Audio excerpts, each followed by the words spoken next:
Hi everyone, and welcome to another segment of AstrologyAnswers.com's weekly forecast. My name is Terence Scardino.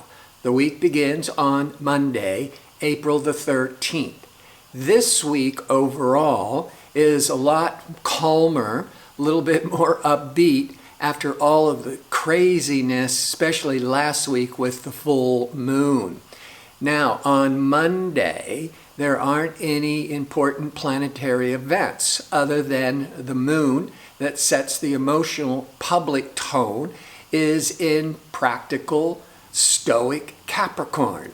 You know, we're just getting on with business, trying to do our work, staying responsible, doing our duty. That's the quality of Capricorn. On Tuesday, the moon continues in Capricorn, but the sun is now in a hard angle to Pluto. Now, that could trigger a lot of intense power struggles with authority, with parents, with bosses, but this is just energy. And as I teach, you can always direct the energy for yourself. You don't have to let it direct you. So, that Pluto is about overhauling and big changes. Instead of having power struggles with those in authority, how about cleaning out the attic, cleaning out the closet, doing heavy spring cleaning, or having an astrology reading? Because Pluto rules the great mysteries of life, and this could be when you're really dwelling into your own inner psyche.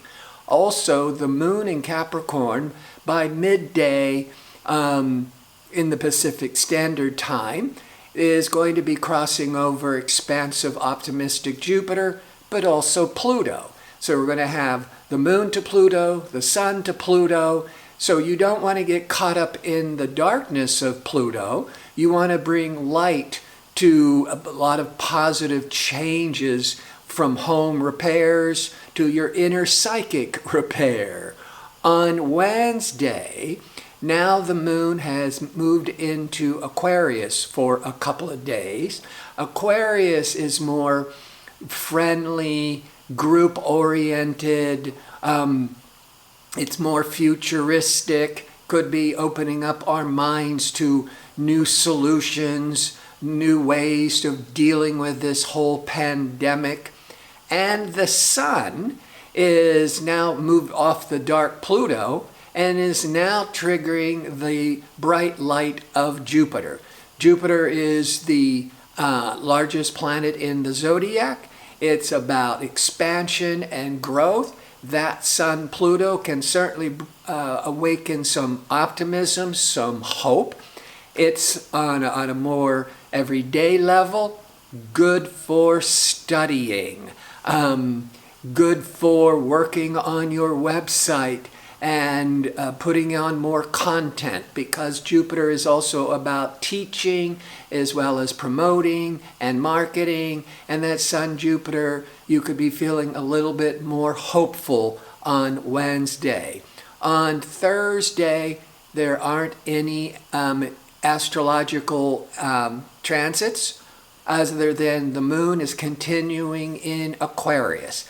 Aquarius rules the collective. You might want to be more inclined to get involved with a group, with an organization, or just creating a whole Zoom conference with all of your friends. On Friday, now the moon is moving into more sensitive, compassionate Pisces around 11:30 a.m. Pacific time, and it's going to be there into Sunday. By late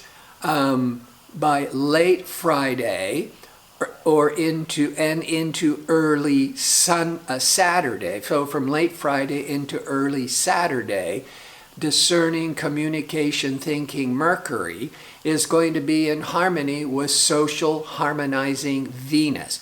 Mercury to Venus is good for creative writing, speaking, but also having heartfelt discussions with your loved ones.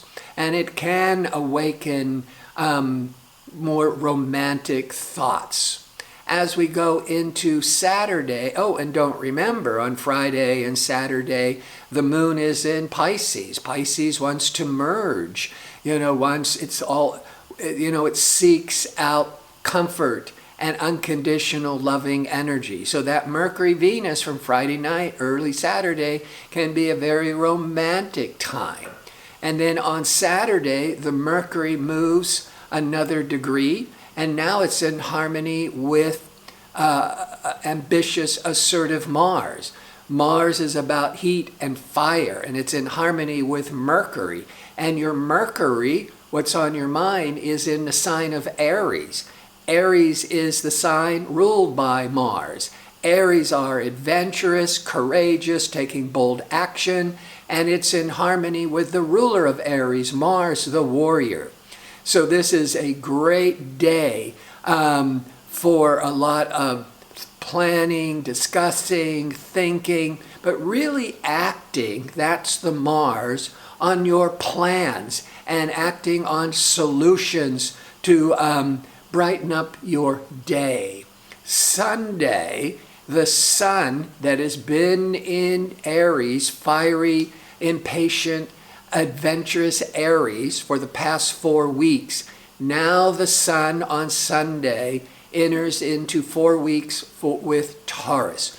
Taurus is an earth sign. Aries is a fire sign. Earth is more calming, it's more slow, it's more steady, and that it's more a feeling of this getting into a routine, getting into more of a grounding energy as we go through those next 4 weeks. And the moon is still in sensitive, empathetic Pisces, and it's going to be very favorable with optimistic, generous Jupiter and transformational Pluto. So the end of the week is a lot more upbeat. The beginning of the week, there might be some work you need to make, making some changes or doing some repairs at the home, house cleaning. But for the most part, this is a much calmer, more upbeat week than it's been in a while. Now, before I sign off, I want to remind you I'm available for the 1-question offer for a nominal fee. And you can find a direct link to order it in the description box below the video. And if you could remember to put in your time of birth or an approximate time of birth, it's very important for giving predictions. So I want to thank you for tuning in, and I hope to see you next week with my next segment. Until then, have a great week.